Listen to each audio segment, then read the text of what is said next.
안녕하세요, 쌤입니다. 오늘은 자존감 드높은 나를 만드는 말버릇 3가지라는 제목으로 여러분들과 함께 하겠습니다. 자존감은 살아가면서 우리들한테 대단히 힘이 되고 무기가 되는 거죠. 그래서 사람들이 관심이 많은 것 같아요. 근데 자존감을 마음먹는다고 하루아침에 확 높아지거나 이러는 건 아니잖아요. 그리고 오해도 사실 많이 해요. 그러니까 자신에 대해서 막 자신감이 있고 자기 과시가 막 심한 사람들, 이런 사람들이 과연 자존감이 높을까요? 그렇지 않습니다. 오히려 그런 사람들이 자존감이 더 떨어질 수가 있어요. 열등감의 또 다른 표현이라고 할 수가 있거든요. 겸손하고 조용한 사람 중에 자존감이 높은 사람이 오히려 더 많습니다. 세상을 살면서 어떻게 이제 나한테 힘이 되는 그 자존감을 제대로 키우고 관리할 수 있을까? 오늘 한번 짚어보도록 할 건데요. 오늘은 특히 그 중에서도 이제 자존감을 잘 돌보고 관리하고 성장시키기 위해서 내가 하는 말버릇, 이제 이런 것들을 어떻게 조심해야 되나, 이제 이런 부분에 대해서 한번 이제 알아보도록 해요. 자, 첫 번째, 탓하지 않는다입니다. 제일 조심해야 될 거예요. 내 자존감을 떨어뜨리지 않으려면 탓하는 말 오늘부터 금지, 이렇게 되는 거죠. 내가 이제 평소에 했던 말을 한번 곰곰이 생각해 보세요. 누구 탓을 하는 말을 내가 자주 쓰나? 아니면 그런 말을 안 하나? 이런 걸 체크해 볼 필요가 있어요. 내가 그거 안 된다고 했지, 내가 뭘 했냐? 혹시 이런 말 쓰시나요? 이런 것도 안 돼요. 내가 그럴 줄 알았다, 이런 말 쓰는 것도 대단히 좋지 않습니다. 나 스스로에게나 상대에게나. 뭐 예를 들어서 이제 이런 거 있잖아요. 탓하는 말 중에 이런 거 있잖아요. 이제 그 남편이 아내한테 당신도 좀 아프다고 그러지 말고 관리 좀 해, 막 이렇게 얘기를 했다고 쳐요. 그러면 그래야 되겠지, 내가 이제 너무 나 스스로 관리를 안 하는 것 같아, 그냥 이렇게 넘어가면 될 걸, 그래갖고 난리 치면서 누구처럼 돈 좀 벌어다 줘봐라 돈 많이 벌어다 주면 내가 이러고 사나, 이래가면서 자기 관리 안 하는 것도 남편 탓, 이렇게 되면 우리의 자존감에 아무런 도움이 되지 않습니다. 이제 자존감이 드높은 그런 이제 그 유명인들 중에 이제 2명이 있는데, 2명을 예로 들어드릴 건데, 이제 김신영 씨 있잖아요. 그 전국 노래자랑 그 진행하시는 분. 정말 저는 그분이 잘 될 줄 알았어요. 예전부터. 뭔가 하면 대단히 말을요, 정말 자존감을 드높이는 말을 할 줄 알더라고요. 그래서 본인이 굉장히 불우한 어린 시절, 그러니까 가난했었더라고요. 그러니까 나이도 그렇게 많지 않은 친구가 그렇게 아주 뼈에 사무치게 가난했었대요. 근데 그런 상황에 대해서, 그 가난에 대해서 그렇게 집이 없어서 막 여기저기 떠돌고 그랬기 때문에 자기가 그런 모든 사투리들을 다 배우게 됐다. 그 덕분에 이렇게 내가 사투리를 잘한다, 덕분에라는 말을 쓸 줄 알더라고요. 남들 같으면 내가 이제 그렇게 이제 어려운 어떤 환경 때문에라고 얘기를 할 텐데, 그걸 덕분에라고 말할 줄 아는 그분이 정말 잘 될 것 같았어요, 그때부터. 그리고 또 그 강사 이지영 씨, 그분도 이제 일타 강사로 굉장히 유명하죠. 그분이 이제 학생들한테 하는 이제 유튜브를 이렇게 보고 있으면 얼마나 이제 자존감이 높은 사람인지, 잘 될 수밖에 없었던 사람인지를 알 수 있는 게, 자기가 그렇게 또 가난했대요, 그분도. 그런데 그런 환경이 너무나 나를 열악하게 하는 어떤 그런 환경 덕분에 자기가 정말 공부에 매진할 수 있었다, 이런 얘기를 하는 거예요. 그렇게 어려운 환경 때문에 공부를 잘할 수 있었다라고 얘기할 수 있는 사람이 과연 몇이나 될까, 그런 생각이 들더라고요. 그래서 우리가 뭔가 잘하고 나의 자존감을 올리거나 아니면 내가 원하는 목표를 이루기 위해서는 똑같은 상황에 이제 처해 있더라도 그런 상황들을 다 덕분에 라고 돌리고 절대로 탓을 하지 않는다. 이게 가장 중요한 일인 것 같습니다.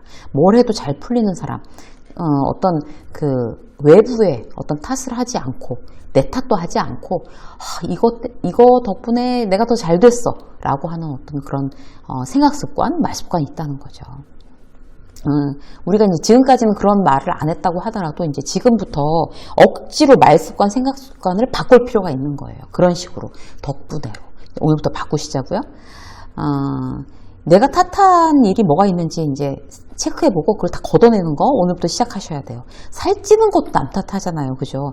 남편이 밤늦게 이렇게 뭔가 이게 배고파서 이제 막 먹어요. 아니면 아내가 막 먹어요. 그러면 배우자가 이제 남편이든 아니든 그 배우자 그걸 보고 있어 같이 먹을 수밖에 없죠. 분위기가. 그러면 이제 배우자를 이제 탓하는 거예요. 당신이 그렇게 밤에 야식 먹는 걸 좋아해서 내가 살쪘다. 살찌는 것도 이제 배우자 탓이죠. 그리고 이제 뭐 어떤 특히나 이제 경력 단절 같은 경우에 있어서도 이제 그 배우자나 아이 탓을 할 일은 아니에요. 거기에 핑계를 대고 이제 숨지 말아야 되는 거예요. 그런 환경임에도 불구하고 그런 환경이니까 더 절실하게 시간을 금쪽같이 쓰면서 그런 어떤 그런 나의 절박한 환경 덕분에 내가 이거를 이뤄낼 수가 있다라고 우리가 말하는 습관을 이제 바꾸는 거 오늘부터 시작해 보시자고요. 자, 두 번째, 자기 자신을 믿는다. 내 자신을 진심으로 이제 믿는다는 어떤 그런 나의 생각을 소리내서 이제 말로 하는 어떤 말버릇 대단히 중요합니다. 내 자존감을 위해서. 이제 배구 선수 김연경 선수가 이제 그런 예능 프로그램이나 이제 이런 데 나와서 그런 얘기를 많이 하죠. 100년에 한 번 나올까 말까 한 선수다. 이제 이런 얘기들을 많이, 그런 칭찬들을 많이 하잖아요. 그러면, 맞아요. 100년에 돼도 나오기 쉽지 않죠. 저 같은 사람은. 이렇게 얘기를 하는 거예요.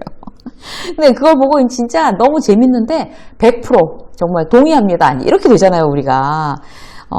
감히 거기서 누가 이제 반론을 제기하겠어요. 이제 그런 걸 자기 효능감이라고 합니다. 나는 잘해. 난 유능해. 이렇게 자기 효능감이 높은 사람들은 어떤 부정적인 상황에서도 이제 쉽게 무너지지 않는 멘탈을 갖고 있는 거죠. 그러니까 무슨 주문 외우듯이 나는 잘해. 라고 이제 우리가 이제 중얼댈 필요가 있어요. 그런데 그거 말만 그렇게 한다고 해서 자기 효능감이 높아지는 건 아니에요. 그래서 어떻게 해야지 자기 효능감이 높아지느냐? 자기 스스로에 대해서 자신감을 갖게 하는 어떤 작은 성취들을 자잘하게 계속 이루어 나가야 돼요. 예를 들어서 이런 거예요. 아침에 일어나서 나 15분짜리 스트레칭 하는 거 유튜브에 있잖아요. 그러니까 15분짜리 이 유튜브 아침 스트레칭 유튜브 아침마다 할 거야. 그리고 달력에다 동그라미 했으면 동그라미.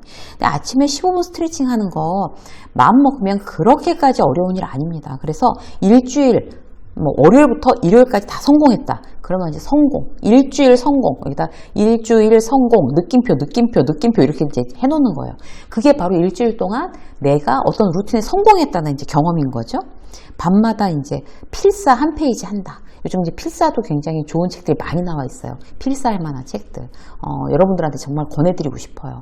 그래서 뭐 논어를 뭐 필사를 한다. 아니면 뭐 또 딴 책들 내가 좋아하는 어떤 그런 에세이나 이런 걸 필사를 한다.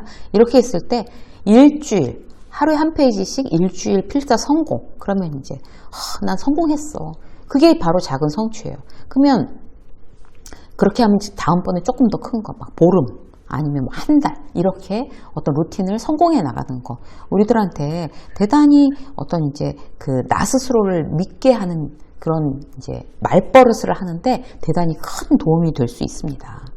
운동하는 건 너무 힘들면요. 운동하는 걸로 목표 잡지 말고 아침마다 미지근한 물 한 컵 먹기 일어나자마자 그걸로 동그라미 쳐서 성공하는 경험부터 먼저 하세요. 그러니까 아무리 작은 거라도 내가 이제 성공하는 어떤 경험이 중요합니다.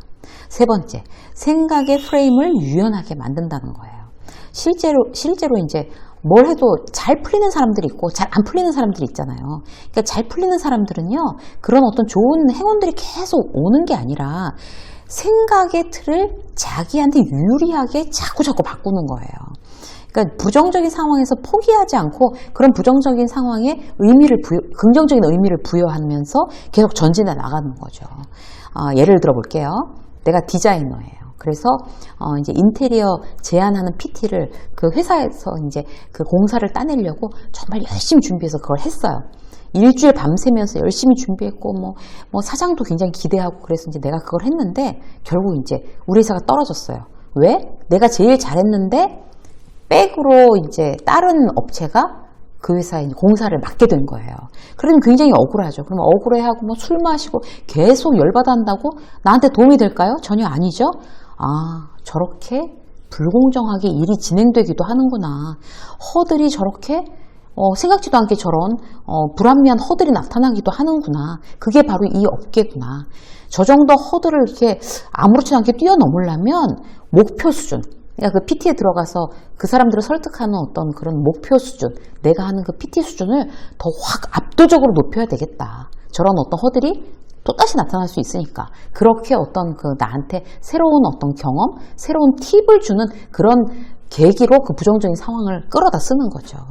그렇게 하는 것이 바로 생각의 프레임을 나한테 유리하게끔 바꾸는 그런 방법입니다. 그래서 우리는 어떤 부정적인 어떤 상황이 벌어졌을 때 나는 억울해 할 수 없어가 아니라 그래 이런 어떤 허들이 나타날 거를 이제 예상해야 되겠네.